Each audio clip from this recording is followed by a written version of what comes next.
Number 4.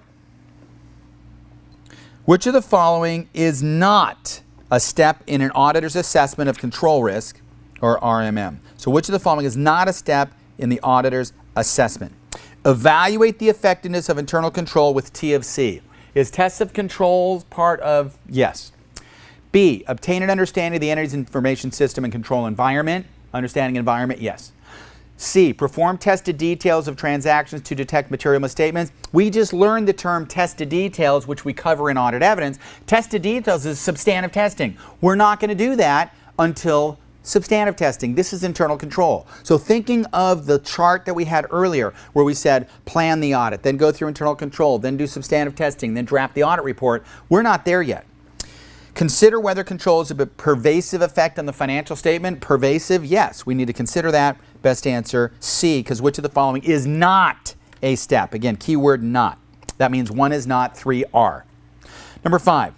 After obtaining an understanding of internal control and assessing risk of material misstatement, the auditor decided to perform tests of controls. The auditor most likely decided what? So that means we did this, we did this, we did this, we did this. We said, do we think we can rely? Yes.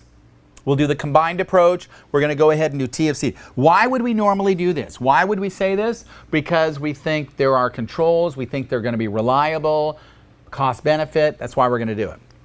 A, it would be efficient to perform T of C that would result in a reduction in planned substantive tests. True. There's no additional evidence to support a further. If there's no evidence, we're not going to test it. C, an increase in the assessed level of RMM is justified. No, no, no. Decrease. If it was an increase, we would do more substantive testing and less tests of controls. D, there were many internal control weaknesses that could allow misstatements to enter the system. If there's a lot of weaknesses, then we're not going to rely, then we're not going to do T of C. So the best answer, basically, when would we do T of C? Answer A. Number 6. In assessing the risk of material misstatement, control risk, an auditor ordinarily selects from a variety of techniques, including. So what are we going to test for? We're going to test ARC by looking at RIIO. So reperformance, inquiry, inspection, observation. Remember, we're not looking at dollars, we're looking at frequency or percentages. So inquiry and recalculation is dollars? No. Reperformance and observation,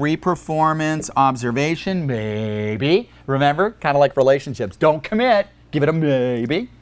C, comparison and confirmation is what? Dollars. That's a substantive test. Inspection, verification is dollars. Best answer is B. Number 7. Which of the following likely would not be considered an inherent limitation in the potential effectiveness of an entity's internal control? All right, so what are inherent limitations? Now remember inherent limitations, COCO, collusion, override, competency, obsolescence. These two are examples of fraud. These two are examples of errors. Remember we say because of errors and fraud, right, things can go wrong, inherent limitations can occur, and these things can still exist. So we have collusion, override, competency, obsolescence. So again, this question is saying which of the following is not an inherent limitation? Incompatible duties, management override, yes. Mistakes in judgment, that deals with competency, so yes. Collusion, yes.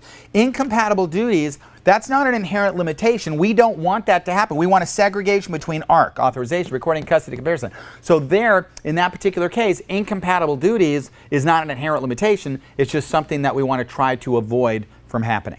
Best answer is A. Again, which one is not? Number 8.